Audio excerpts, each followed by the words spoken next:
السلام علیکم ورحمۃ اللہ وبرکاتہ۔ چوتھا پارہ، لن تنالوا البر حتیٰ تنفقوا مما تحبون، یعنی تم اس وقت تک نیکی حاصل نہیں کر سکتے جب تک کہ اپنی پسندیدہ چیز اللہ کے راستے میں خرچ نہ کرو۔ اس آیت سے معلوم ہوا کہ اللہ کے راستے میں کوئی بھی چیز خرچ کرنا نیکی کا کام ہے اور اجر و ثواب کا باعث ہے، لیکن اپنی محبوب ترین چیز کو خرچ کرنا اعلیٰ درجہ کی نیکی ہے اور کمال کی نیکی ہے۔ یہی وہ آیت ہے جسے جب حضرت ابو طلحہ انصاری رضی اللہ تعالیٰ عنہ نے سنا اور اپنا قیمتی ترین باغ بیرحا اللہ کے راستے میں صدقہ کر دیا، اور ابھی بھی جب مسجد نبوی کے گیٹ نمبر 21 سے باب فہد سے باہر نکلتے ہیں تو اندر ہی وہ 3 گول دارے بنائے ہوئے ہیں، یہ وہی بیر روحا ہے، اور صحابہ کرام سے بھی اس قسم کے بہت سے واقعات منقول ہیں۔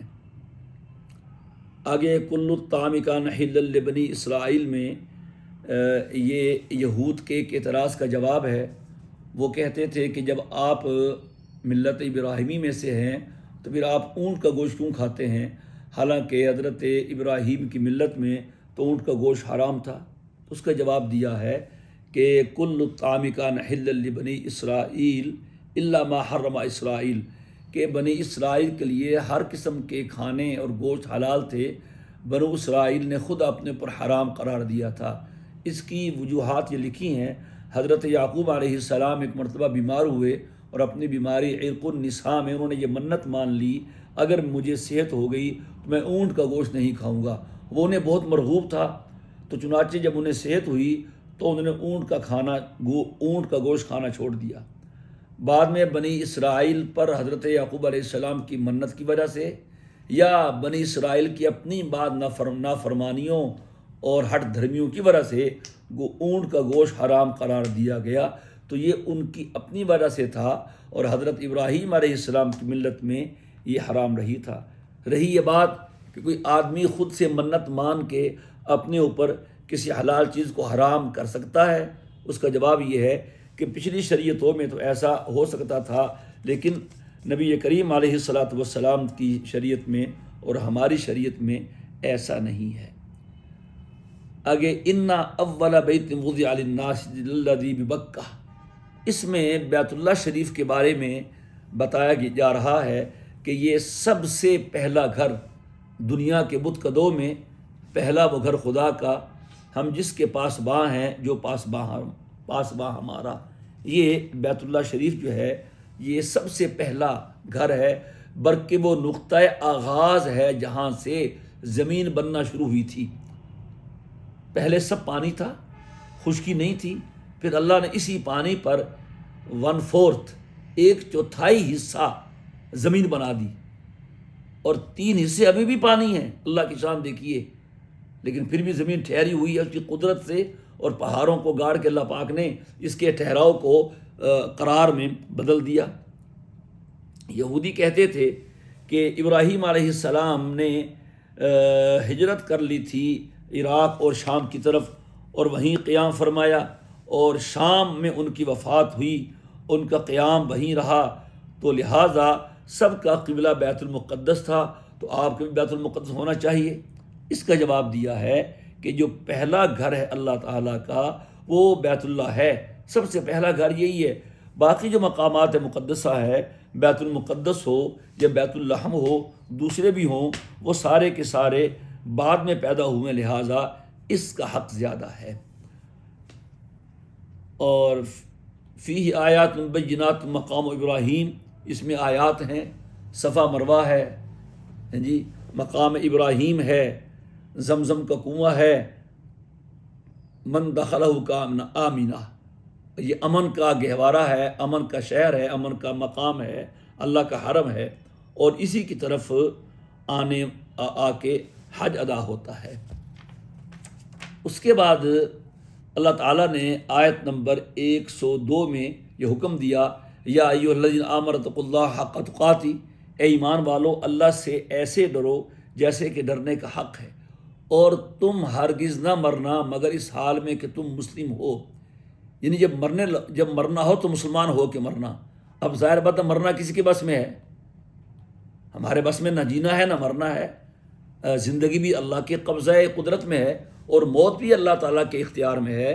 تو یہاں جو فرمایا ولا تموتن الا وانتم مسلمون، کہ تم ہرگز نہ مرنا مگر اس حالت میں کہ تم مسلمان ہو، اس کا مطلب یہ ہے کہ تم ہر حالت میں مسلمان رہنا، کیونکہ موت کسی وقت بھی آ سکتی ہے، تمہیں تو پتہ نہیں، لہٰذا ہر وقت تم مسلمان بن کے رہنا تاکہ جب بھی تمہاری موت آئے تو وہ ایمان پہ آئے۔ آیت نمبر 103 میں ایک بہت بڑا اصول بیان کیا کہ اللہ تعالیٰ کی رسی کو مضبوطی کے ساتھ پکڑ لو اور آپس میں تفریقہ مت ڈالو اور تم سب بھائی بھائی بن کے رہو۔ آگے آیت نمبر 104 میں یہ فرمایا گیا کہ تم میں ایک جماعت ایسی ہونی چاہیے کہ جو نیکی کی راہ پہ لگائے۔ اس سے معلوم ہوا کہ مسلمان کو صرف اپنی اصلاح پہ اکتفا نہیں کرنا چاہیے بلکہ دوسرے مسلمانوں کے اعمال کی فکر بھی کرنی چاہیے۔ اس سے باہمی ربط بھی قائم ہوگا اور مسلمانوں کے عمومی احوال کی اصلاح بھی ہوتی رہے گی۔ آگے قیامت کے دن کا ذکر کیا کہ اس دن کچھ چہرے سیاہ ہوں گے اور کچھ چہرے سفید ہوں گے۔ تو قیامت کے دن جو لوگ نیک ہوں گے، مسلمان ہوں گے، جنتی ہوں گے، ان کے چہرے سفید ہوں گے، اور بعض روایت میں آیا ہے کہ یوم تبیض وجوہ، قیامت کے دن کچھ چہرے سفید ہوں گے، فرمایا گیا ہم اہل السنت والجماعہ، اور تسود وجوہ، کچھ چہرے کالے ہوں گے، ہم اہل البدع والہوا، جو بدعتی لوگ ہیں اور خواہش نفس پہ چلنے والے ہیں، ان کے چہرے سیاہ ہوں گے۔ تو سفید چہروں والے جنتی ہوں گے اور سیاہ چہروں والے، اللہ ہم سب کو بچائے، جہنمی ہوں گے۔ اور جن لوگوں نے ایمان لانے کے بعد کفر اختیار کر لیا، عام کفار ہوں، مرتدین ہوں، منافقین ہوں، اہل کتاب غیر مسلم ہوں، اہل بدعت ہوں، فساق و فجار ہوں، یہ سارے کے سارے سیاہ چہرے والے ہوں گے، اور ان سب کو کہا جا سکتا ہے اکفرتم بعد ایمانکم، کہ کیا تم ایمان لانے کے بعد کافر ہو گئے تھے۔ آگے آیت نمبر 109 ہے تم خیر امت اخرجت للناس تأمرون بالمعروف وتنہون عن المنکر وتؤمنون باللہ، تم بہترین امت ہو جو پیدا کی گئی ہو۔ یہاں پر ایک تو معنی مشہور ہے جو بیان کیا جاتا ہے کہ تم بہترین امت ہو، تمہیں لوگوں کے لیے نکالا گیا ہے، اخرجت للناس، لیکن ہم نے اپنے فہم القرآن کے ترجمے میں جو اخرجت للناس ہے، یہ اس جملے کو امت کی صفت بنا کے ترجمہ کیا ہے، یعنی جو امتیں بھی لوگوں میں پیدا ہوئی ہیں تم ان میں بہترین امت ہو۔ اور حضرت شاہ عبد القادر رحمہ اللہ تعالیٰ کا ترجمہ بھی ایسے ہی ہے، شاہ صاحب لکھتے ہیں تم ہو بہترین امتوں میں سے جو پیدا ہوئی ہیں لوگوں میں، یعنی اخرجت للناس، جتنی امتیں پیدا ہوئی ہیں کنتم خیر امہ، تم ان میں سے بہترین امت ہو۔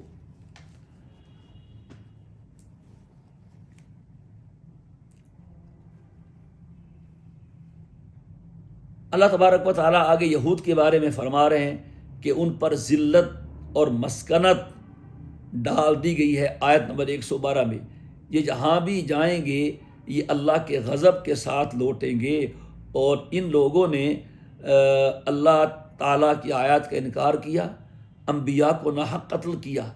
نبی کریم علیہ الصلاۃ والسلام کے زمانے کے یہودیوں نے اگرچہ انبیاء کو قتل نہیں کیا تھا، اس وقت حضور تھے جو نبی تھے، لیکن پھر بھی انہیں کہا گیا ہے بہت سے مقامات پہ کہ تم نے انبیاء کو قتل کیا، حالانکہ انہوں نے تو انبیاء کو قتل نہیں کیا تھا۔ اس سے معلوم ہوا جو آدمی کسی کے برے عمل پہ راضی ہو تو وہ بھی اس گناہ میں شریک شمار ہوتا ہے، لہٰذا ہمیں چاہیے کہ ہم کسی غلط کام پہ راضی نہ ہو۔ ہم گناہ کا کام نہیں کر سکتے، ہم گانا نہیں گا رہے ہوتے، لیکن ہم گانا گانے والوں کو اچھا سمجھیں، موسیقی کو اچھا سمجھیں، ہم کوئی بھی غلط کام نہیں کر رہے، لیکن جو لوگ کر رہے ہیں ہمارے دل میں ان کے لیے اچھے جذبات ہوں، تو اس اچھے جذبے کی وجہ سے ہم بھی شریک گناہ سمجھے جائیں گے۔ اس واسطے کسی بھی گناہ کے کام کو نہ تو کرنا چاہیے۔ ہم کچھ لوگ جو دیندار شمار ہوتے ہیں تو بس اوقات وہ ایک کام کر تو نہیں رہے ہوتے، لیکن کسی کام کو اچھا سمجھتے ہیں، یار یہ تو اچھا ہے، اس میں بڑا انجوائے ہے، اس میں بہت مزہ ہے، کر نہیں رہے، تو صرف اتنا سمجھنے سے بھی وہ ہم اس گناہ کے کرنے والوں میں شمار ہوں گے، اور اس گناہ کا جو عذاب اور وبال ہے وہ ہمیں اللہ معاف فرمائے مل سکتا ہے۔ اس واسطے اس سے بچنا چاہیے اور بہت زیادہ احتیاط کی ضرورت ہے۔ آگے آیت نمبر 120 سے غزوہ احد کا ذکر ہے کہ نبی کریم علیہ الصلاۃ والسلام تشریف لے گئے تھے غزوہ کے لیے۔ یہ شوال 3 ہجری میں دوسرا غزوہ تھا اسلام کا۔ آپ تشریف لے گئے احد کے مقام پہ، وہاں آپ نے جا کے پورے میدان کا جائزہ لیا۔ اگر آج بھی آپ غزوہ احد پہاڑ پہ جائیں تو میں جب بھی جاتا ہوں وہ سارا منظر ذہن میں لاتا ہوں اور سوچتا ہوں کہ ایسے ہوا ایسے ہوا ایسے ہوا۔ جہاں لوگ کھڑے ہوتے ہیں زائرین، بائیں طرف نئی مسجد بنی ہے شہداء کے نام سے، اور سامنے جنگلے میں احد کا میدان ہے، تو اس کے گویا کہ مغربی جانب چھوٹی سی پہاڑی ہے جسے جبل الرمات کہتے ہیں۔ نبی کریم علیہ الصلاۃ والسلام وہاں پہنچے، آپ نے سارے میدان کا جائزہ لیا اور آپ نے اس چھوٹی پہاڑی پر حضرت عبداللہ بن جبیر رضی اللہ تعالیٰ عنہ کو 50 تیر اندازوں کے ساتھ کھڑا کر دیا، وہاں معمور کر دیا کہ تم نے یہ جگہ نہیں چھوڑنی، ہم جیتے ہم ہاریں، ہمیں جو بھی ہو تم نے یہیں رہنا ہے اور یہاں رہتے ہوئے کسی کو آنے نہیں دینا۔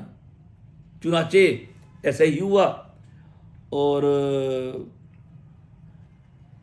مسلمان جب جیت گئے احد میں شروع میں تو کافر پلٹے، وہ احد کے دامن میں پیچھے سے آ کے اور جبل الرمات سے ہو کے پھر ادھر انہوں نے مکہ مکرمہ جانا تھا۔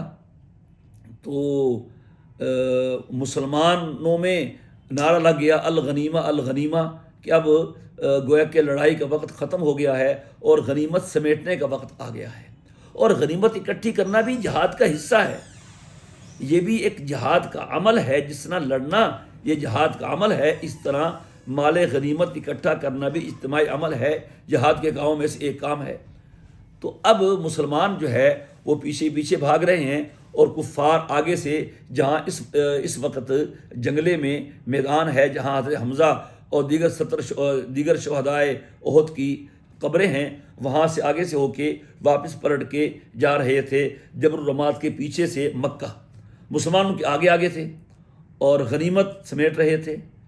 تو اس دوران وہ جو 50 لوگ اس پہاڑی پہ تھے، ان میں اختلاف پیدا ہو گیا کہ بس اب ہمیں بھی نیچے اتر جانا چاہیے، جنگ ختم ہوگی، اور حضور کا جو حکم تھا وہ پورا ہو گیا۔ لیکن حضرت عبداللہ بن جبیر اور 10 صحابہ کی رائے تھی کہ نہیں، ابھی جنگ کا وقت باقی ہے، غنیمت کا سمیٹنا بھی جنگ کے امور میں سے ہے، جب تک ہمیں حکم نہیں ملے گا ہم یہاں سے نہیں ہٹیں گے۔ تو 40 صحابہ وہاں سے اتر کے نیچے آگے، 10 وہاں رہ گئے۔ واپس پلٹتے پلٹتے حضرت خالد بن ولید رضی اللہ تعالیٰ عنہ، جو اس وقت مسلمان نہیں ہوئے تھے اور کافروں کے ساتھ تھے، انہوں نے وہ جگہ خالی دیکھی، تو انہیں واپس پلٹتے پلٹتے بجائے مکے جانے کے پھر وہ پیچھے سے مسلمانوں کی طرف آ گئے۔ جب یہ پیچھے آئے تو آگے جانے والے کفار بھی واپس آ گئے۔ اب مسلمان نرخے میں آگے دونوں جانبوں سے، کہ آگے بھاگنے والے کفار واپس پلٹ آئے اور پیچھے سے کفار آ گئے۔ اب جنگ کا پینترا بدل گیا اور جنگ کا نقشہ تبدیل ہو گیا، اس میں 70 صحابہ شہید ہو گئے۔ تو یہ اس غزوہ احد کو یہاں پر بیان کیا ہے۔ پھر اللہ تبارک و تعالیٰ نے ان کو تسلی دی ہے، پریشان تھے، فرمایا اگر آج تم زخمی ہو تو کل بدر میں یہ بھی تو زخمی ہوئے تھے، اگر آج تمہارے 70 شہید ہوئے ہیں، کل بدر میں ان کے بھی تو 70 مارے گئے تھے، تلک الایام نداولها بین الناس، تو لہٰذا یہ اس میں ذکر ہے۔ مدینہ جاتے ہوئے عبداللہ ابن ابی منافق اپنے 300 لوگوں کو لے کے شیخین کے مقام سے واپس ہو گیا تھا کہ یہ لڑائی ہماری سمجھ میں نہیں آتی، تو اللہ تعالیٰ نے اس کی یہاں پر مذمت بیان کی ہے، اور مسلمانوں کی 2 جماعتیں بنو حارثہ اور بنو سلیمہ، انہوں نے بھی پلٹنے کا ارادہ کیا، لیکن اللہ نے انہیں روک لیا۔ ان تفشلا واللہ ولیہما، تو اس میں وہ خوش ہوتے تھے کہ اللہ نے اگرچہ ہمیں کہا ہے کہ جانے کا ارادہ کیا، لیکن ساتھ میں یہ بھی کہا کہ اللہ ان کا دوست ہے۔ اس کے ضمن میں آیت نمبر 122 میں غزوہ بدر میں نصرت خدا مندی کو بیان کیا کہ اللہ تبارک و تعالیٰ نے غیبی مدد فرمائی، اور غزوہ بدر میں براہ راست فرشتے بھی لڑائی میں اور قتال میں شریک ہوئے۔ وہ ایک انسانی شکل میں تھے اور وہ بھی اس میں براہ راست انہوں نے اس میں حصہ لیا۔ یہاں ذکر ہے کہ اللہ نے مدد کرے گا تمہاری 7,000 سے یا 5,000 تھے، تو کتنے اترے تھے؟ بظاہر تو 5,000 کی تعداد دشمن کے اچانک اور یکبارگی حملہ پہ موقوف کی گئی تھی، جو کہ نہیں ہوا تھا، لہٰذا 3,000 کی مدد صحابہ و فرشتوں کی اتری تھی، 5,000 کی نہیں اتری تھی۔ بعض حضرات کی رائے یہ بھی ہے کہ 5,000 اترے تھے۔ بہرحال یہ رائے وہ ہے کہ جس میں مفسرین کا اختلاف پایا جاتا ہے۔ تو جب غزوہ احد ہوا، نبی کریم علیہ الصلاۃ والسلام بھی زخمی ہوئے، دندان مبارک شہید ہوئے، چہرہ زخمی ہوا، آپ کا خون بہا، تو آپ نے حالات کی وجہ سے آپ نے بد دعا فرمائی، لیکن چونکہ اللہ کے علم میں تھا کہ آئندہ ان لوگوں نے مسلمان ہونا ہے، تو اللہ پاک نے اس بد دعا سے روک دیا۔ فرمایا لیس لک من الامر شیء او یتوب علیہم او یعذبہم فانہم ظالمون، کہ آپ کو اختیار نہیں ہے کہ معاملے میں اللہ چاہے انہیں عذاب دے، چاہے توبہ قبول کرے، ہیں تو ظالم لوگ، لیکن اللہ چاہے تو عذاب دے اور چاہے تو توفیق ہدایت دے۔ آگے آیت نمبر 130 میں سود کی مذمت کو بیان فرمایا، اے ایمان والو تم کئی گنا بڑھا چڑھا کے سود مت کھاؤ۔ اس کا یہ مطلب نہیں ہے کہ کم شرح سود کی اجازت ہے، کیونکہ وہاں جاہلیت میں اس طرح کا ایک رواج تھا کہ اصل رقم سے، اصل سرمایہ سے سود کئی گنا بڑھ جاتا تھا۔ جیسے آج کل ہے، سنا ہے کہ ہمارا پاکستان بھی سود کی چکی میں پس رہا ہے اور اصل قرض کم ہے اور اس پر بے تحاشا سود چڑھا ہوا ہے۔ تو ایسے ہی ہوتا ہے، جو لوگ سود لیتے ہیں پھر انجام یہ ہوتا ہے۔ تو یہ مطلب نہیں کہ بڑھا چڑھا کے سود نہ کھاؤ، کم کھا لو، نہیں، کم بھی منع ہے اور زیادہ سود وہ بھی منع ہے۔ سود کے بارے میں پہلے بات آ چکی ہے۔ آیت نمبر 135 میں فرمایا جو لوگ برا کام کریں یا ظلم کریں، اس کے بعد پھر اللہ کو یاد کر لیں اور گناہ کی معافی مانگ لیں، تو اللہ تعالیٰ گناہ معاف کر دیتا ہے۔ لیکن وَلَمْ يُصِرُّوا عَلَىٰ مَا فَعَلُوا، کہ اپنے کیے پہ اصرار نہ کریں، یعنی گناہ بھی کیے جا رہے ہیں اور معافی بھی مانگتے جا رہے ہیں، یہ توبہ نہیں ہوتی، بلکہ توبہ کے لیے شرط یہ ہے جس گناہ سے معافی مانگی ہے وہ گناہ چھوڑ دیا جائے۔ تو مقصد یہ کہ جو بھی گناہ گار گناہ کے بعد اللہ کی طرف متوجہ ہو جائے، اس سے ڈر جائے، اس کو یاد کر لے اور گناہ کی معافی مانگ لے، تو اس آیت میں اللہ تعالیٰ کی طرف سے وعدہ ہے کہ اللہ تعالیٰ ان کے گناہ معاف کر دے گا۔ پھر آیت نمبر 140 میں وہی تسلی ہے، اِن یمسسکم قرح فقد مس القوم قرح مثلہ، ارے پریشان کیوں ہوتے ہو، افسردہ کیوں ہوتے ہو، غمزدہ کیوں ہوتے ہو؟ اگر تمہیں تکلیف پہنچی ہے انہیں بھی پہنچ چکی ہے۔ 70 تمہارے شہید ہوئے، یہ تو جنت میں جائیں گے اور ان کے تو مردار ہیں، تو لہٰذا خوش ہونا چاہیے، پریشان نہیں ہونا چاہیے۔ اور یہ بھی فرمایا وَلْيَعْلَمَ اللَّهُ الَّذِينَ آمَنُوا مِنْكُمْ، اللہ تم میں سے ایمان والوں کو جانچنا چاہتا ہے، وَيَتَّخِذَ مِنْكُمْ شُهَدَاءَ، اور تم میں سے اللہ تعالیٰ بعضوں کو شہید بھی بنانا چاہتا ہے۔ كُنتُمْ تَمَنَّوْنَ الْمَوْتَ مِنْ قَبْلُ، تم پہلے تو تمنا کرتے تھے کہ بدر میں ہم شریک نہیں ہو سکے، اب کی معرکہ ہوا ہم بڑے جوہر دکھائیں گے، تو لہٰذا تسلی رکھو، اور ایسی کوئی بات نہیں ہے کہ جس سے تمہیں پریشانی ہوئی۔ یہ ساری آیتیں اللہ تبارک و تعالیٰ کی طرف سے صحابہ کی تسلی کے لیے۔ آگے آیت نمبر 143 ہے، وما محمد الا رسول، حضور کے بارے میں اگر آپ اللہ کے رسول ہیں، آپ اللہ کے رسول ہیں، اگر خدا نخواستہ آپ شہید ہو جاتے ہیں یا طبی موت سے دنیا سے چلے جاتے ہیں، تو کیا تم راہ حق کو چھوڑ دو گے؟ ہوا یہ تھا کہ جب غزوہ احد میں 70 صحابہ شہید ہو گئے تو یہ مشہور ہو گیا کہ معاذ اللہ حضور بھی شہید ہو گئے، یہ بات پھیل گئی۔ یہ سنتے ہی مسلمانوں کے اوسان خطا ہو گئے، پاؤں اکھڑ گئے، بدحواسی میں ایک طرف ہو کے بیٹھ گئے، اور بعض لوگوں نے کہا کہ اب کافروں سے امن لے لینا چاہیے، اور بعض منافقین نے اپنے قدیم مذہب پہ ظاہری طور پر بھی جانے کا فیصلہ کر لیا۔ حضرت انس بن نضر رضی اللہ تعالیٰ عنہ نے کہا اگر اللہ کے نبی محمد صلی اللہ علیہ وسلم شہید ہو گئے ہیں تو کیا ہوا، اللہ تو زندہ ہے، اور اس جمع مردی سے لڑے کہ وہ شہید ہو گئے۔ اور ایک انصاری خاتون کا عجیب واقعہ، وہ یہ خبر سن کے مدینہ سے احد میں آئی ہے کہ اللہ کے نبی کیسے ہیں، اسے 4 دفعہ بتایا گیا کہ اے خاتون تیرا خامد شہید ہو گیا، پھر تیرا باپ، پھر تیرا بیٹا، پھر تیرے بھائی۔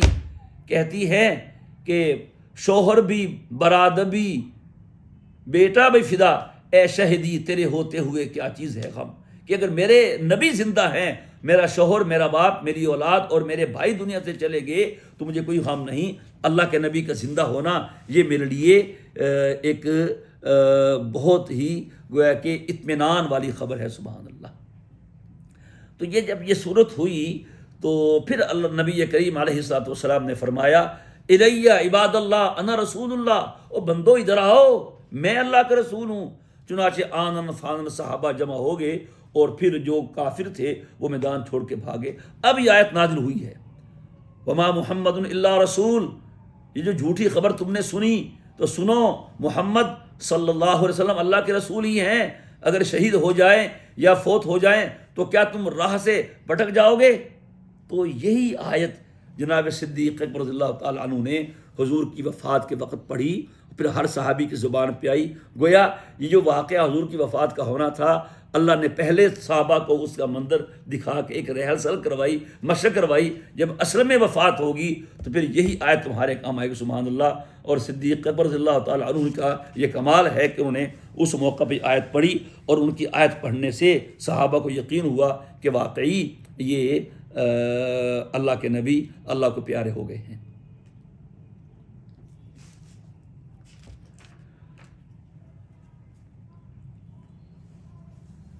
جو غزوہ احد میں شکست ہوئی ہے صحابہ کو ظاہری، اللہ تعالیٰ نے اس کی وجہ جو بیان کی ہیں، 3 باتیں بیان کی ہیں۔ آپس کا اختلاف، امیر کہتے تھے کہ ابھی ہمیں یہاں سے ہٹنا نہیں چاہیے، اور پھر امیر کی نافرمانی اور اس جبل الرماح سے پیچھے ہٹ جانا، یہ 3 وجہ بنی ہیں غزوہ احد میں شکست کی۔ ان 3 وجوہات کو قرآن کریم نے حتی اذا فشلتم وتنازعتم وعصیتم فی الامر میں ایک جامع انداز سے بیان کر دیا کہ یہ وجہ ہے۔ اس سے معلوم ہوا کہ سب سے جو بڑی وجہ ناکامی کی ہوتی ہے وہ آپس کا اختلاف اور آپس کا تنازع ہوتا ہے۔ اگر اختلاف نہ ہوتا تو جبل الرماح سے نہ ہٹتے، جبل الرماح سے نہ ہٹتے تو آپس میں تنازع نہ ہوتا، امیر کی نافرمانی نہ ہوتی، تو یہ ساری چیزیں سبب بن گئی۔ آگے پھر اللہ تبارک و تعالیٰ نے ان تمام باتوں کے باوجود حضرات صحابہ کرام رضی اللہ تعالیٰ عنہ کو کچھ نہیں کہا، کوئی تنبیہی کلمات، کوئی ایسے نوٹس کہے ہوں کہ جس سے یہ ہو ان سے غلطی ہوگی، بلکہ ابھی واقعہ چل رہا ہے، واقعہ احد ابھی مکمل نہیں ہوا، درمیان میں کہا وَلَقَدْ عَفَا اللَّهُ عَنْهُمْ، اور اِنَّمَا اسْتَزَلَّهُمُ الشَّيْطَانُ، شیطان نے پھسلایا ہے، جو ہوا سو ہوا، اللہ نے معاف کر دیا ہے۔ جب اللہ نے اسی موقع پہ غزوہ احد کے میدان ہی میں معاف کر دیا تو بعد میں کس کو حق پہنچتا ہے کہ اس پر چیں بجبی ہو، اس پر اعتراض کرے، تنقید کرے اور صحابہ کو اپنی تنقید کا نشانہ بنائے۔ یہاں پر بھی بعض لوگوں کو اللہ تعالیٰ کا معاف کرنا اچھا نہیں لگا۔ وَلَقَدْ عَفَا عَنْكُمْ کا ترجمہ واضح ہے کہ ہم نے تمہیں معاف کر دیا، ہم نے قصہ یہ ختم کر دیا، لیکن بعضوں لوگوں نے اس کا ترجمہ کیا ہے اور حق یہ ہے کہ اللہ نے پھر بھی تمہیں معاف ہی کر دیا۔ حق یہ ہے، لقد کا ترجمہ الگ ہو رہا ہے، لقد عفا کے ساتھ مل کے یہ یقینی بات ہے کہ یقینا اللہ نے معاف کر دیا، اور پھر یہاں پر ہے معاف ہی کر دیا، تو معافی کر دیا کا کیا مطلب؟ بھائی ہی کا ترجمہ کہاں سے آ گیا ہے؟ یہ سارا ترجمہ جو ہے یہ غیر ضروری ہے، شاید کہ انہیں اللہ تعالیٰ کا معاف کرنا اچھا نہیں لگا اور وہ مزید صحابہ کو اللہ بچائے حقیر جاننا چاہ رہے ہیں، تو اس واسطے سے انہوں نے ایسا ترجمہ کیا ہے. یہ بہرحال ترجمہ جو ہے یہ سیاق کے بھی خلاف ہے اور مزاج قرآنی کے بھی خلاف ہے. ایسا ہوا تھا احد میں کہ ایک چادر یا ایک تلوار گم ہوگی. بعض لوگوں نے کہہ دیا کہ شاید نبی کریم علیہ الصلوۃ والسلام نے اپنے لیے رکھ لی ہو.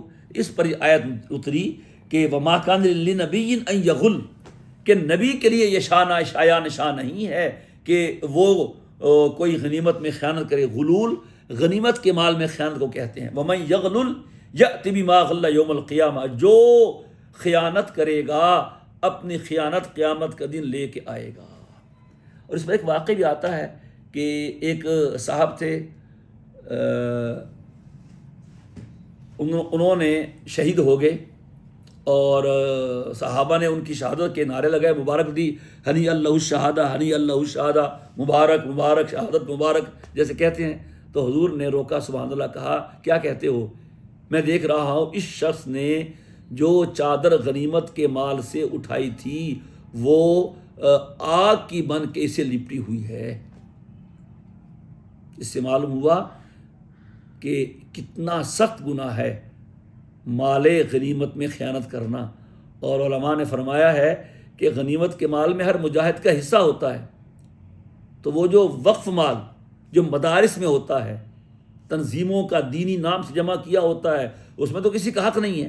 کوئی شخص خواہ مدرسے کا محتمم ہو، خواہ مدرسے کا استاد ہو، کسی شعبے کا نگران ہو، کوئی طالب علم ہو، ناحق مدرسے کے کچن سے، مدرسے کے سامان سے، مدرسے کے مال میں سے 1 روپیہ بھی لے گا تو وہ غلول میں داخل ہے اور اس کا بہت بڑا برا انجام. اس وجہ سے سب کو چاہیے جن کے پاس قوم کا روپیہ پیسہ ہوتا ہے اور چندے کا پیسہ ہوتا ہے، غلے کا پیسہ ہوتا ہے، اس میں بہت احتیاط کریں. یہ آگ ہے، آگ، اس سے اپنے آپ کو بچانا چاہیے.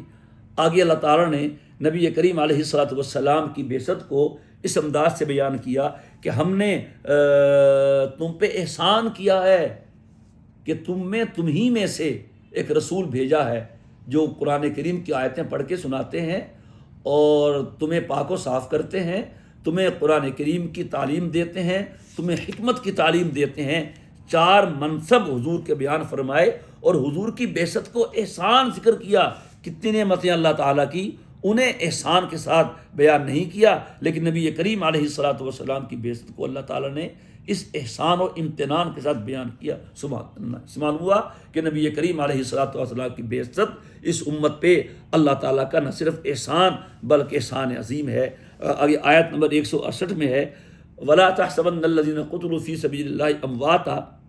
اس میں بھی تسلی دی جا رہی ہے جو احد میں شہید ہوئے تھے کہ تم اس وجہ سے بھی شہید ہو، پریشان ہو کہ تمہارے لوگ جو ہے وہ شہید ہو گئے. ایسا نہیں ہے، وہ تو زندہ ہیں، وہ مرے نہیں ہیں. انہیں گمان بھی نہ کہو، گمان بھی نہ کرو. آج کل جتنے لوگ یہ سماع موتیٰ کے قائل نہیں ہیں، شہداء کی حیات کے قائل نہیں ہیں، انبیاء کی حیات فی القبور کے قائل نہیں ہیں، تو وہ کہتے ہیں سمجھ نہیں آتی. قرآن کریم نے پہلے بھی سورہ بقرہ میں آیا تھا بل احیاء ولکن لا تشعرون. ارے اللہ کے بندے تجھے شعور نہیں ہے، تیرے شعور کی نفی کی ہے، شہید کی حیات کا اثبات کیا ہے. تو پھر اپنے شعور کو بیچ میں لاتا ہے، مجھے سمجھ نہیں آتی، میں نہیں سمجھ سکتا، میری عقل نہیں سمجھ سکتی. بھائی تمہاری عقل کتنی ہے؟ ماں کے پیٹ میں زندگی ہے یہ تمہاری عقل میں آ سکتی ہے؟ تو جب ماں کے پیٹ کی زندگی عقل میں نہیں آ سکتی، جو رب ماں کے پیٹ میں زندہ رکھ سکتا ہے وہ رب قبر کے پیٹ میں بھی زندہ رکھ سکتا ہے. کیسے رکھتا ہے وہ جانے، اس کا کام جانے. بل احیاء عند ربہم یرزقون. وہ زندہ ہیں اور رب کے ہاتھ سے انہیں رزق دیا جاتا ہے. اور اس پر واقعات بھی ہیں، بہت سے واقعات لکھے ہیں کہ صدیوں پہلے کسی طرح شہید کی قبر کھودی اور اس کے منہ میں رزق موجود تھا. ایک ایسا پھول تھا اور جس میں شہد جیسا بہترین ذائقہ تھا. بہرحال یہ اللہ تعالیٰ کی طرف سے انعام ہے شہید پر، اس کو زندہ کہا ہے. اگر وہ زندہ نہیں تو پھر بل احیاء کا مطلب کیا ہے؟ وَلَٰكِن لَا تَشْعُرُونَ کا مطلب کیا ہے؟ وہاں کہا تھا لا تقولوا، مت کہو مردہ، اور یہاں کا گمان بھی نہ کرو.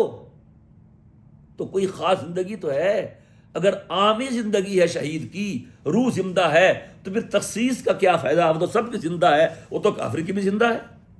آیت نمبر 172 میں اس میں بیان کیا ہے غزوہ حمراء الاسد کو، جب ابو سفیان وغیرہ احد کے بعد چلے گئے اور مسلمانوں کو زخمی چھوڑ کے چلے گئے، تو وہاں راستے میں انہیں خیال آیا کہ ہم نے تو غلطی کی، ہم مسلمانوں کو زخمی حالت میں چھوڑ کے آ گئے، 70 تو ہم نے مار دیے تھے اور باقی زخمی کر دیے تھے، انہی کو ختم کر دیتے، قصہ تمام کر کے آتے۔ وہی پروگرام بنایا، ہمیں واپس جانا چاہیے، ہم نے جنگ کو ادھورا چھوڑا، زخم خوردہ ہیں، شکست خوردہ ہیں، پوری قوت سے حملہ کریں اور بالکل ختم کر کے واپس آئیں۔ اور اتنی قوت سے خیال ان پہ آیا کہ انہوں نے وہاں سے دوبارہ مدینہ آنے کا اور حملہ کرنے کا عزم کر لیا۔ نبی کریم علیہ الصلوۃ والسلام کو اللہ تعالیٰ نے اس کی اطلاع کر دی، اور آپ نے اگلے ہی دن غزوہ احد کے شرکاء سے ان کے تعاقب کا اعلان فرمایا، اور یہ بھی فرمایا کہ جو ہمارے ساتھ معرکہ احد میں شریک تھے وہی ہمارے ساتھ جائیں گے۔ چنانچہ قربان جائیے صحابہ کے باوجود کہ زخمی تھے، شکست خوردہ تھے، اور ایسے بھی تھے جو شدید زخمی تھے، دوسروں کے سہارے چل رہے تھے، ان سب نے لبیک کہا، اور حضور کی معیت میں یہ جماعت صحابہ کی مشرکین کے تعاقب میں روانہ ہو گئی۔ مدینہ منورہ سے 8 میل کا سفر طے کر کے مقام آتا ہے حمراء الاسد، وہاں قیام کیا تو معبد خزاعی جو مسلمان تو نہیں تھے لیکن مسلمانوں کے ہمدرد تھے، انہوں نے تعزیت کی حضور سے، تو حضور نے ابو سفیان کو یہ اطلاع کروائی تعاقب کی، اور وہ اس خبر سے اتنا مرعوب ہوا کہ حملے کا ارادہ ترک کر کے مکہ روانہ ہو گیا۔ اس دوران عبد القیس کا ایک تجارتی قافلہ مدینہ آ رہا تھا، ابو سفیان نے اس قافلہ سے فائدہ اٹھایا، انہیں کچھ معاوضہ وغیرہ دیا اور کہا تم جا کے مسلمانوں کے دلوں میں ہمارا رعب ڈالو تاکہ وہ ہمارے پیچھا کرنے کا ارادہ ختم کر دیں۔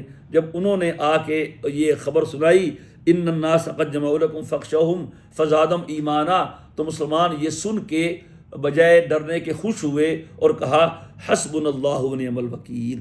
تو اس واقعہ میں جو غزوہ حمراء الاسد کہلاتا ہے، اللہ نے صحابہ کی تعریف کی کہ الذین استجابوا للہ والرسول من بعد ما اصابہم القرح، وہ لوگ جنہوں نے زخمی ہونے کے باوجود اللہ اور اس کے رسول کی بات مانی ہے، للذین احسنوا منہم واتقوا اجر عظیم، جو ان میں سے محسن ہیں، مخلص ہیں، ان کے لیے بہت بڑا اجر ہے۔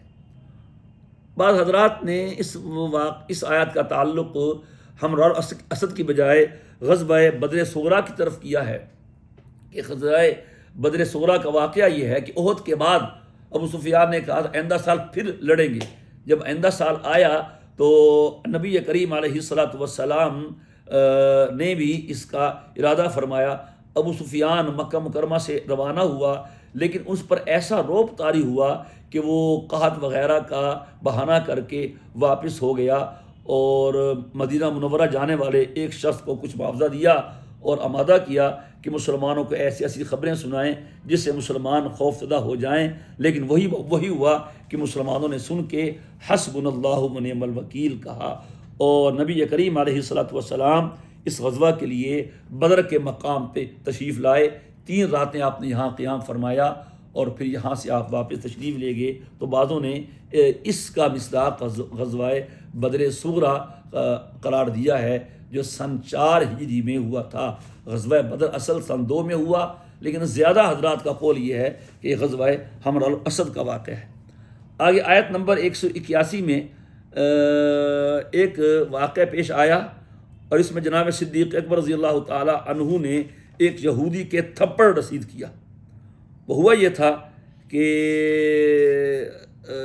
جب آیت اتری، اللہ پاک نے اتاری آیت من ذا الذی یقرض اللہ قرضا حسنا، کون ہے جو اللہ کو قرض حسن دے۔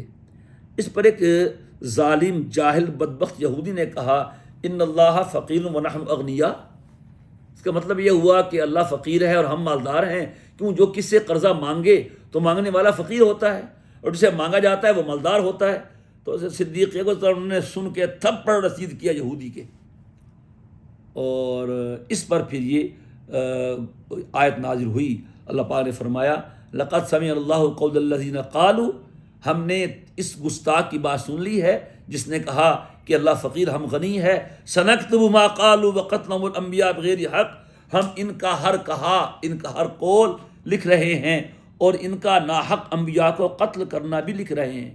حالانکہ وہ تو انبیاء کو ناحق قتل نہیں کرتے تھے، کیونکہ پیچھے آ چکا ہے کہ وہ ناحق قتل کرنے والے اپنے آبا کے فعل پہ راضی تھے۔ تو جو آدمی کسی گناہ پہ راضی ہوتا ہے، گناہ نہ بھی کرے تو بھی وہ اس گناہ کا شریک اور اس گناہ کا گناہ گار شمار ہوتا ہے۔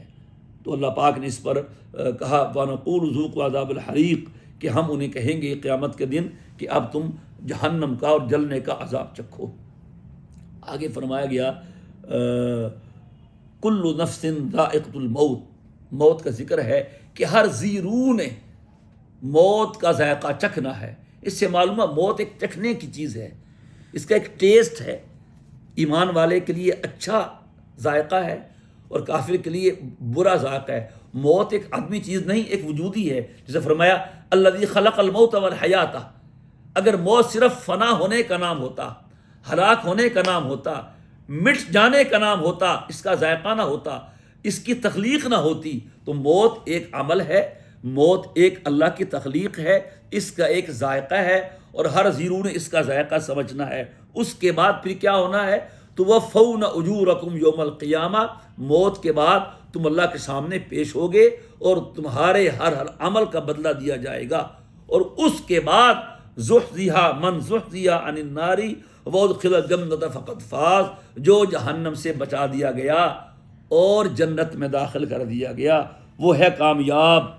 آج لوگ کہتے ہیں میں بڑا کامیاب ہو گیا، میں نے جاب بھی مکمل کر لی، پینشن بھی ہو گئی، بچوں کی شادی بھی ہو گئی، سب کچھ ہو گیا، یا میرا بزنس بھی ہے، میرا ہر بچہ صاحب ثروت ہے، ہر بچہ برسر روزگار ہے، لہذا میں کامیاب ہو گیا۔ ارے تو کہاں کامیاب ہوا؟ ابھی کامیابی کا وقت نہیں آیا ہے، وہ آخرت میں ہوگا۔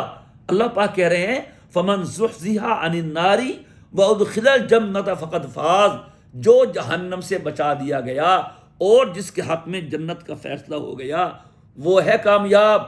رہی دنیا وما الحیات الدنیا الا متاع الغرور، اور دنیا کی زندگی دھوکہ ہے، دھوکہ ہے، کچھ دکھائی کچھ دیتی ہے، نظر کچھ آتی ہے، حقیقت اس کی کچھ ہے۔ تو لہٰذا اس کی وقتی عارضی کامیابی کو کامیابی مت سمجھیے، یہ تو دھوکہ ہے۔ آگے آیت نمبر 199 میں 190 اللہ تعالیٰ نے اپنی قدرت کو بیان فرمایا ہے، دلائل کو بیان فرمایا کہ بعض مشرکین مکہ نے حضور سے یہ بھی کہا تھا کہ آپ ایسا کریں، اللہ میاں سے کہہ کے جو صفا پہاڑی ہے اس کو سونے کا بنا دیں۔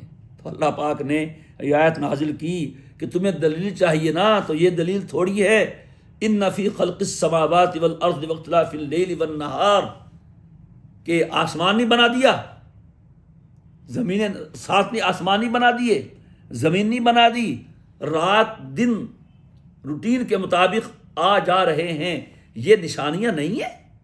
تمہیں سونے کا صفا ملے تو نشانی ہوگی، اگر وہ بنا دے پھر بھی تم نے نہیں ماننا، تو لہٰذا یہ نشانی ہے، تم اس میں غور کرو۔ اور پھر فرمایا جو لوگ اللہ کو یاد کرتے ہیں بیٹھتے ہوئے اٹھتے ہوئے پہلو کے بل، اور غور کرتے ہیں آسمان و زمین کی تخلیق میں، تو گویا وہ ذاکرین ہیں۔ اور یہ اس میں غور و خوض کرنا بھی اللہ تعالیٰ کی معرفت کا ذریعہ ہے، اللہ تبارک و تعالیٰ کے قرب کا ذریعہ ہے، اور اللہ تعالیٰ نے اسی کو گویا کہ ذکر کہا ہے۔ آگے پھر دعائیں تلقین کی گئی ہیں، اور آخر میں اس سورت کی آیت نمبر 196 میں فرمایا گیا لا تغرنک تقلب الذین کفروا فی البلاد، اے میرے حبیب آپ کا ان کافروں کا شہروں میں آنا جانا، گھومنا پھرنا، عیاشی کرنا دھوکے میں نہ ڈالے، متاع قلیل، یہ تھوڑا سا ہم نفع دے رہے ہیں، ثم مأواہم جہنم وبئس المہاد، پھر ان کا ٹھکانہ جہنم ہوگا اور بہت برا ٹھکانہ ہے۔ ہاں، جو اللہ سے ڈرتا ہے، تقوی اختیار کرتا ہے، ہم انہیں باغات سے نوازیں گے جن کے نیچے نہریں بہتی ہوں گی، اس میں ہمیشہ رہیں گے اور اللہ کی طرف سے مہمان ہوں گے، ہمیشہ کے مہمان۔ تو اللہ تعالیٰ کا طریقہ ہے، جہاں جہنمیوں کو ذکر کرتا ہے، ساتھ جنتیوں کا تذکرہ بھی اللہ تعالیٰ فرما دیتے ہیں۔ آخر میں اللہ تبارک و تعالیٰ نے مسلمانوں کو ایک ذرعی حکم اور ذرعی نصیحت سے نوازا ہے کہ یا ایھا الذین آمنوا اصبروا وصابروا ورابطوا، اے ایمان والو صبر کرو، ایک دوسرے کو صبر کی تلقین کرتے رہو اور سرحدوں کی حفاظت کرو۔ سرحدوں کی حفاظت کرنا، اور حدیث پاک میں ہے کہ جو آدمی نماز کے انتظار میں بیٹھا رہے تو وہ بھی گویا کہ مرابطہ کرنے والا ہے۔ مصابرہ کا معنی دشمن کے مقابلے میں ثابت قدم رہنا اور اپنے پاؤں میں جنبش سے بچنا ہے۔ رباط ربط سے ہے، اس کا معنی ہے باندھنا، یعنی گھوڑے کا باندھنا، مراد جنگ کی تیاری کرنا ہے۔ قرآن و حدیث میں یہ الفاظ دو معنی کے لیے استعمال ہوئے ہیں، اسلامی سرحدوں کی حفاظت کرنا اور جماعت کے ساتھ نماز کی ایسی پابندی کرنا کہ ایک نماز کے بعد دوسری نماز کی فکر میں لگے رہنا۔ اب ظہر پڑھ لی ہے، اب عصر پڑھنی ہے، عصر کب ہوگی، عصر پڑھنی ہے۔ تو معنی کے اعتبار سے رباط فی سبیل اللہ کے بہت سے فضائل بیان فرمائے گئے ہیں، اور نماز کی پابندی کرنا بھی اسی میں آتا ہے۔ اس کے بعد سورہ نساء ہے۔ نساء مرأہ کی جمع من غیر لفظ ہی ہے، عورتیں اس کا معنی ہے۔ یہ مدنی صورت ہے، غزوہ بدر کے بعد سن 3 تا 5 ہجری کے لگ بھگ نازل ہوتی رہی ہے، اور اس صورت میں کافی تفصیل کے ساتھ حقوق العباد کو بیان کیا گیا ہے۔ یتیموں کے حقوق، رشتہ داروں کے حقوق، والدان کے حقوق، اولاد کے حقوق، میاں بیوی کے باہمی حقوق کو بیان کیا گیا ہے۔ احکامات بیان کیے گئے ہیں، عبادات کے ضمن میں طہارت، پاکیزگی، تیمم، صلاۃ الخوف، مسافر کی نماز میں قصر کرنا، جہاد، نکاح، طلاق اور وراثت کے احکام تفصیل سے بیان کیے گئے ہیں۔ غزوہ احد میں 70 صحابہ شہید ہوئے تھے، تو اس کے بعد ان کی وراثت، یتیم بچوں کی کفالت، بیوگان کی کفالت وغیرہ بہت سے مسائل پیدا ہو گئے تھے، لہٰذا اس صورت میں بڑے اہتمام سے ان موضوعات پر اور ان عنوانات پر روشنی ڈالی گئی ہے۔ مسلمانوں کو شخصی اور اجتماعی زندگی اور خاندانی نظام کے حوالے سے بھی بہترین ہدایات عطا کی گئی ہیں۔ اخلاقیات، معاشیات اور معاملات کے حوالے سے اصلاح بھی فرمائی گئی ہے۔ یہود و نصارہ اور مشرکین و منافقین جو غلط مذہبی تصورات اور غلط اخلاق اپنائے ہوئے تھے اور مسلمانوں کے خلاف جو سازشیں روا رکھے ہوئے تھے، اللہ نے ان سب کا پردہ چاک کیا ہے اور اس کے باوجود ان سب کو دعوت اسلام دی ہے۔ سورت کی شروع آیتوں میں خواتین سے متعلقہ تفصیلی احکام بیان ہوئے ہیں، تفصیلی مسائل بیان ہوئے ہیں، اس لیے اس سورت کا نام سورۃ النساء ہے۔ قرآن کریم میں کسی بھی سورت کا نام سورۃ الرجال نہیں ہے، مردوں کی سورت سورۃ الرجل نہیں ہے، لیکن اس کا نام سورہ نساء کے نام کی سورت بھی ہے اور سورہ مریم کے نام کی سورت بھی ہے۔ تو کہا جا سکتا ہے کہ اسلام نے اور قرآن نے عورت کو جو عزت دی ہے وہ کسی اور کتاب نے اور کسی اور مذہب نے نہیں دی ہے۔ حقوق کی وجہ آوری تقوی میں بہت بڑی اہمیت کی حامل ہے، لہذا اس سورت کا آغاز ہی تقوی سے کیا گیا ہے۔ یا ایھا الذین یا ایھا الناس اتقوا ربکم، کیونکہ جو جس قدر اللہ سے ڈرے گا وہ اتنا ہی متقی اور پرہیزگار ہوگا، یا جو جس قدر حقوق العباد کا خیال کرے گا وہ اسی قدر متقی پرہیزگار ہوگا۔ اس سورت کی پہلی وہ آیت ہے جو خطبہ نکاح میں پڑھی جاتی ہے اور نبی کریم علیہ الصلوۃ والسلام سے اس کا پڑھنا منقول ہے۔ اور اس آیت کے شروع میں، اس آیت جو پہلی آیت ہے، اس میں 2 مرتبہ تقوی کا حکم دیا، یا ایھا الناس اتقوا ربکم، آگے پھر واتقوا اللہ الذی تساءلون بہ والارحام۔ چونکہ حقوق العباد کو بڑی اہمیت دی ہے، اس واسطے 2 دفعہ تقوی کا حکم دیا ہے، لہٰذا اس سے یہ اندازہ لگانا بڑا آسان ہو جاتا ہے کہ ادائیگی حقوق میں تقوی کی کتنی اہمیت ہے۔ لہٰذا جو آدمی تقوی کی دولت سے مالا مال ہوگا وہی حقوق العباد کی اہمیت کو سمجھے گا، اور حقوق العباد کی اہمیت سمجھنے کے لیے تقوی کا ہونا بہت ضروری ہے۔ آگے کچھ احکامات بیان کیے نابالغ بچوں کے سرپرست کے لیے ہدایات بیان فرمائی گئیں آیت نمبر 6 میں۔ وہ یہ ہیں کہ جب کسی کا والد فوت ہو جائے، یتیم بچہ ہو جائے، تو اس کا کوئی سرپرست بنا دیا جائے، یا تو والد نے خود سرپرست بنایا ہو، یا مرنے کے بعد برادری نے، پنچایت نے، حکومت نے، نمبردار نے، کسی نے بچے کا سرپرست بنایا ہو تو وہ اس کا سرپرست بن جائے جب تک بچے بالغ نہ ہو جائیں اور وہ اپنے نفع نقصان کو نہ سمجھنے لگ جائیں، تب تک وہ مال سرپرست کے حوالے رہے۔ اور پھر یہ تاکید کی گئی کہ جب بچہ بالغ ہو جائے، سمجھدار ہو جائے، اس کا سارا مال جو ہے وہ اس بچے کے حوالے کر دیا جائے۔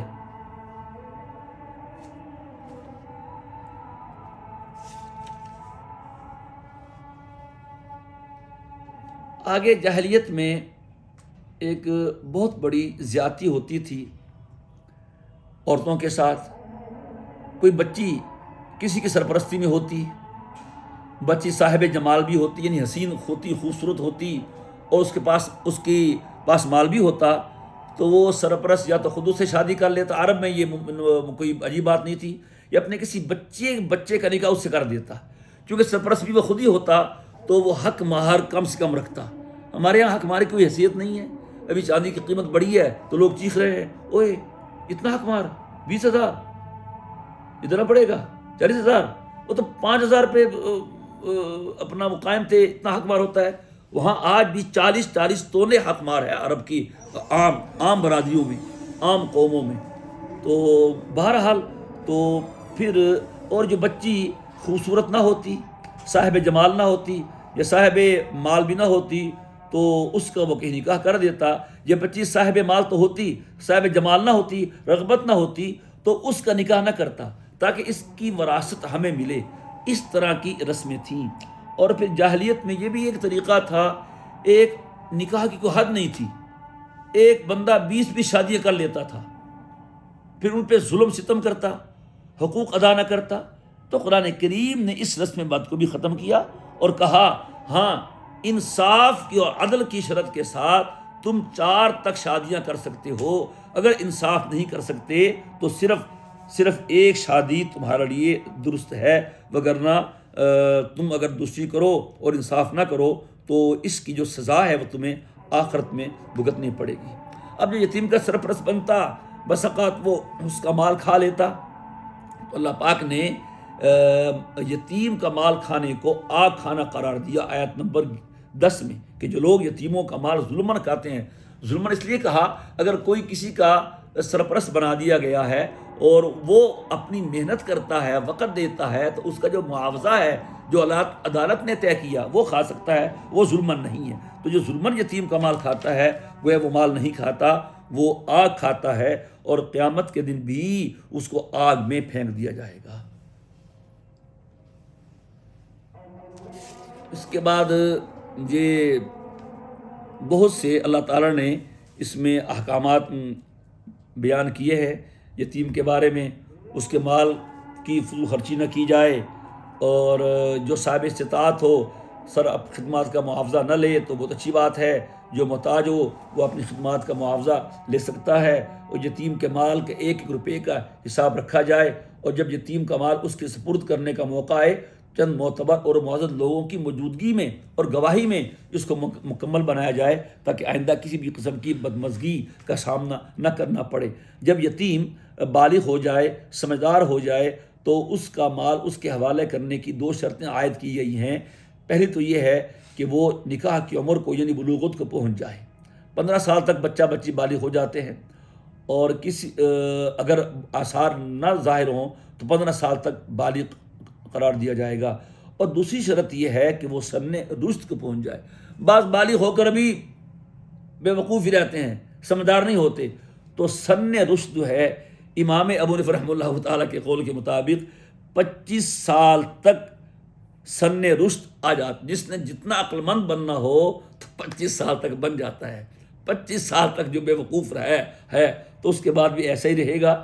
تو عموماً اس عمر میں بچپن کا جو بھول پن ہے اور جو بچپن کی بچپنی ہے وہ ختم ہو جاتی ہے۔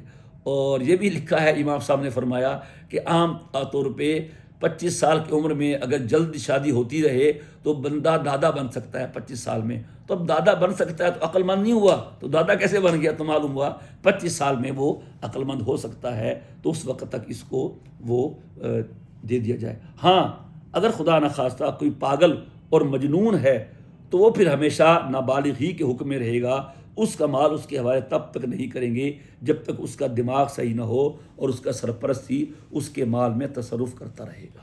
یہ کتنے احکامات ہیں قرآن میں، کہا کرتا ہوں قرآن کریم نے ایک آیت کا طریقہ نہیں بتایا، لیکن یہ دیکھیے یتیم کے بارے میں، آگے وراثت کا حکم آ رہا ہے اس کے بارے میں قرآن کریم نے کتنے تفصیلی احکامات بیان کیے ہیں۔ آگے جاہلیت کا ایک اصول تھا کہ وراثت کا حق اس کو ہے جو گھوڑے پہ سوار ہو کر دشمن سے مقابلہ کر سکتا ہے۔ یہ انہوں نے اپنا رول بنایا ہوا تھا، چنانچہ عورتیں کام نہیں کر سکتی، بچے کام نہیں کر سکتے، تو ان کی شرع میں، ان کے قانون، ان کے لا میں بچے کو وراثت نہیں ملتی تھی اور عورتوں کو وراثت نہیں ملتی تھی۔ چنانچہ غزوہ احد میں حضرت اوس ابن ثابت رضی اللہ عنہ فوت ہوئے، شہید نہیں ہوئے، تو ان کی بیوہ کے ساتھ اس قسم کا واقعہ پیش آیا۔ اوس بن ثابت کے چچا زاد بھائیوں نے مرحوم کے سارے ترکہ پہ قبضہ کر لیا، نہ بیوہ کو دیا، کیوں کہ وہ دشمن سے لڑنے کی طاقت نہیں رکھتی تھی، نہ بچوں کو دیا۔ تو پھر اس واقعے کی شکایت نبی کریم علیہ الصلوۃ والسلام سے کی گئی، تو اس پر یہ رکوع نازل ہوا۔ اللہ تبارک و تعالی نے یوصیکم اللہ فی اولادکم میں تمام رشتہ داروں کے حقوق بیان فرما دیے کہ ہر وارث کو اس کا پورا حصہ ملے گا، اور اس میں اللہ تعالیٰ نے تمام جو رشتہ دار ہے ان کا حصہ مقرر کر دیا۔ مختصر انداز میں اس کو سن لیجئے تاکہ زیادہ لمبا بھی ہمارا یہ سلسلہ نہ ہو۔ بہرحال یہ ہے کہ کوئی بات چھوٹے بھی نہیں۔ یہ یوصیکم اللہ کا رکوع ہے، حافظ جانتے ہیں بڑا مشکل رکوع ہے، یہ پڑھنے میں بھی مشکل ہے اور تفسیر میں بھی قدر ذرا سمجھنا اس کا مشکل تو نہ کہیں، ذرا اہم کہیں، ذرا تھوڑی توجہ کا طلبگار ہے۔ اس میں وصیت کا لفظ بولا ہے، یعنی اللہ تمہیں وصیت کرتا ہے، یعنی تمہیں تاکیدی حکم دیتا ہے۔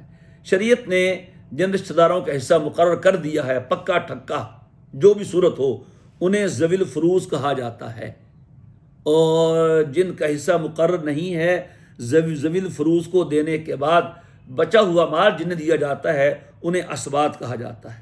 اور اس رکوع کی پہلی دونوں آیتوں میں ورثاء کے حصے بیان فرمائے گئے ہیں، اور یہ اہمیت سے ذکر کیا گیا کہ تقسیم وراثت وصیت اور قرض کی ادائیگی کے بعد ہوگا۔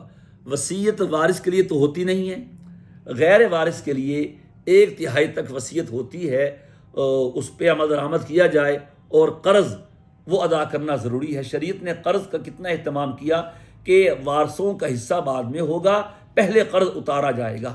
اگرچہ ذکر میں وصیت کا پہلے ہے اور قرض کا بعد میں ہے، من بعد وصیت یوصی بہا او دین، لیکن عمل میں قرض اتارنا پہلے ہے اور وصیت پہ عمل کرنا بعد میں ہے۔ لہٰذا میت کا جو قرضہ ہے وہ اتارنے کے بعد اگر نہیں ہے تو ٹھیک ہے، جتنا قرضہ ہے، اگر سارا قرضہ ترکے کو ختم کر دے تو بس ٹھیک ہے، پھر وراثت نہیں ہوگی، پھر قرضہ ہی اتاریں گے، باقی سب اپنے گھر جاؤ۔ قرضہ اتارنے کے بعد وراثت ہے تو پورا کرنے کے بعد جو مال بچے گا تو اس کو اس طرح سے تقسیم کیا جائے گا۔ اگر میت کی اولاد میں بیٹے اور بیٹیاں دونوں ہیں تو ہر بیٹے کو بیٹی کے مقابلے میں دوگنا حصہ ملے گا۔ اگر میت کی نرینہ اولاد نہیں، صرف بیٹیاں ہیں اور صرف ایک ہی بیٹی ہے، اس کو آدھا ملے گا۔ اگر 2 یا 2 سے زیادہ ہیں تو ان کے لیے 2/3 ملے گا، جو برابر کی بنیاد پہ تقسیم کر لیں گی، باقی 1/3 وہ مل جائے گا عصبات کو۔ اولاد کے بعد میت کے والدین کا حصہ بیان کیا گیا ہے۔ اس کی کل 3 صورتیں بنتی ہیں۔ پہلی یہ ہے کہ والدین کے ساتھ میت کی اولاد بھی ہے، خواہ ایک بیٹا یا ایک بیٹی، تو اس صورت میں ہر ایک کو یعنی والدہ اور والد کو چھٹا چھٹا حصہ ملے گا۔ ترکہ کا باقی حصہ دوسرے ورثہ اولاد اور بیوی یا بیوی فوت ہوئی تو شوہر میں تقسیم ہوگا۔ دوسری صورت یہ ہے کہ میت کے والدین ہی موجود ہیں اور اس میت کی اولاد اور بہن بھائی نہیں ہیں۔ اس صورت میں والدہ کو 1/3 اور والد کو 2/3 مل جائیں گے۔ یہ صورت میں ہے جب کہ میت کی بیوی یا شوہر زندہ نہ ہو۔ اگر میت کی بیوی یا شوہر کا مطلب یہ ہے بیوی فوت ہوئی ہے تو شوہر فوت ہوا تو بیوی زندہ ہو، ان کا حصہ الگ کرنے کے بعد باقی ترکہ میں سے 1 اور 2/3 کے حساب سے والدین کو وہ وراثت دی جائے گی۔ تیسری صورت یہ ہے کہ میت کے والدین موجود ہیں اور اولاد موجود نہیں ہے، البتہ بہن بھائیوں میں سے کم از کم 2 بھائی یا 2 بہنیں یا 1 بھائی اور 1 بہن موجود ہیں، یعنی بہن بھائیوں کی تعداد 2 سے کم نہیں ہے، اور بہن بھائی سگے ہوں یا باپ شریک ہوں یا صرف ماں شریک ہوں، اس سے کوئی فرق نہیں پڑتا۔ اس صورت میں والدہ کو چھٹا حصہ ملے گا اور باقی 5 حصے والد کو مل جائیں گے، بشرطے کہ کوئی اور وارث موجود نہ ہو۔ تو یہ بیان کرنے کے بعد اللہ تعالیٰ نے کہا ہے اگر تمہیں ہمارا حصہ سمجھ آتا ہے تو ٹھیک ہے، نہیں آتا تو ٹھیک ہے، یہ اس میں جو حکمت مصلحت ہے وہ ہم جانتے ہیں وہ تم نہیں جانتے۔ کتنے اچھے انداز سے اللہ تبارک و تعالیٰ نے اس چیز کو بیان کر دیا ہے۔ اور آگے پھر اللہ تعالیٰ نے کلالہ کا مسئلہ بیان کیا ہے۔ کلالہ کہتے ہیں جس کی کوئی اولاد نہیں ہے، والدین تھے وہ فوت ہو گئے، جو بالکل اکیلا ہے، تو اگر اس کا ماں شریک بھائی یا ایک ماں شریک بہن ہے تو اسے چھٹا حصہ ملے گا۔ اگر وہ 1 سے زیادہ ہوں یعنی 2 ماں شریک بھائی ہوں یا 2 ماں شریک بہنیں ہوں یا 1 ماں شریک بھائی ہو یا 1 ماں شریک بہن ہو، اس صورت میں یہ سب میت کے کل مال میں 1/3 حصہ کے برابر کے شریک ہوں گے۔ یہاں مرد کو عورت سے دگنا حصہ نہیں ملے گا۔ یہاں اگرچہ ماں شریک بہن بھائی کی وضاحت نہیں ہے، لیکن بالاجماع یہاں ماں شریک بہن بھائی مراد ہیں۔ قرآن کریم بھی جو ہے نا واضح دلیل موجود ہے جو آیت کلالہ میں ذکر کی گئی ہے۔ پھر اس کے بعد یہاں پر جو زانی کی سزا یعنی سنسار کرنا اس کو بیان کیا گیا ہے، جب کہ وہ شادی شدہ ہوں۔ غیر شادی شدہ ہوں اس کی سزا 100 کوڑے ہے، جس طرح کہ سورہ نور میں بیان کیا گیا ہے۔ شروع میں زنا کی کوئی حد نہیں تھی، بس زانی کو کوئی تھپڑ لگا دو، جوتے لگا دو، ٹھیک ہے، اور زانیہ کو گھر میں بند کر دو، اس طرح کا حکم تھا۔ پھر اس کے بعد سورہ نور نازل ہوئی، اس میں حد زنا کے لیے ضروری قرار دیا کہ زنا کا ثبوت 4 مرد گواہوں کے ذریعے ہو یا زانی یا زانیہ کے 4 مرتبہ کے اقرار سے ہو۔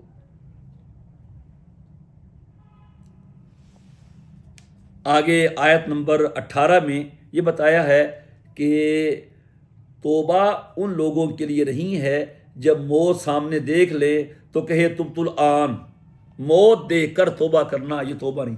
یہ توبہ تو فرعون نے بھی کی تھی۔ حدیث پاک میں آتا ہے ان اللہ یقبل توبۃ العبد ما لم یغرغر، جب تک بندہ غرغرے کو یعنی موت کی حالت کو نہیں پہنچتا، اس کا سانس اکھڑنا شروع نہیں ہوتا، اس کو سامنے موت نظر نہیں آتی، تب تک توبہ قبول ہے۔ یہاں پر بھی یہی ہے کہ حتی اذا حضر احدهم الموت قال انی تبت الآن، جب موت سامنے آ جائے، اب بالکل دیکھ رہا ہے کہ بس لگی ہے، دوسری بس میں ٹکر ہو رہی ہے، موت سامنے ہے، اب توبہ کرتا ہے تو یہ توبہ نہیں۔ اور نہ ان لوگوں کی توبہ ہوگی کہ جو کفر کی حالت میں مر گئے۔ تو توبہ کی جو قبولیت کا وقت ہے وہ زندگی میں ہے، موت کے وقت یہ اس کا وقت نہیں ہے۔ آگے آیت نمبر 20 ہے کہ اگر تم اپنی بیوی کو چھوڑ کر دوسری بیوی سے شادی کرنا چاہو تو تم نے اگر اس کو مہر دے دیا ہو قنطارن تو مال نہ لو۔ اس سے معلوم ہوا کہ عورت کو اگر خدا نخواستہ طلاق دینی ہو تو جو مہر دیا ہے جتنا بھی، تم نے لاکھوں دیے ہیں تو تم واپس نہیں لے سکتے۔ اس سے معلوم ہوا احداہن قنطارا کہ مہر میں زیادہ رقم مقرر کرنا بھی جائز ہے۔ قرآن کریم نے اس کی مذمت نہیں کی ہے، اس کا ذکر کیا ہے، اور جو چیز قرآن کریم ذکر کرے اور اس کی تردید نہ کرے تو وہ چیز بھی اس کی گویا کہ جائز ہونے کی دلیل ہوتی ہے۔ آگے اس پارہ کی آخری آیت ہے، آیت نمبر 23، اس میں محرمات کا ذکر کیا گیا ہے، اور آگے بھی 5ویں پارے کے شروع میں بھی ان کا ذکر آ رہا ہے۔ اللہ تعالیٰ فرماتے ہیں کہ ہم نے تم پہ حرام قرار دیا ہے تمہاری مائیں، تمہاری بیٹیاں، تمہاری بہنیں، پھوپھیاں، تمہاری خالائیں، تمہاری بھتیجیاں، تمہاری بھانجیاں، تمہاری رضائی مائیں، رضائی بہنیں، اور تمہاری بیویوں کی مائیں ساس، اور تمہاری ربیبہ، جو جس عورت سے تم نے نکاح کیا جو اس کی بچی کسی اور خاوند سے ہے، اور تمہارے خامدوں کی بیویاں بہو، ٹھیک ہے، اور 2 بہنوں کو اکٹھے شادی میں رکھنا، یہ محرمات ہیں، ان سے نکاح جائز نہیں ہے۔ یہ چوتھے پارے کا خلاصہ تھا۔ اللہ ہمیں فہم قرآن عطا فرمائے۔ وآخر دعوانا ان الحمد للہ رب العالمین۔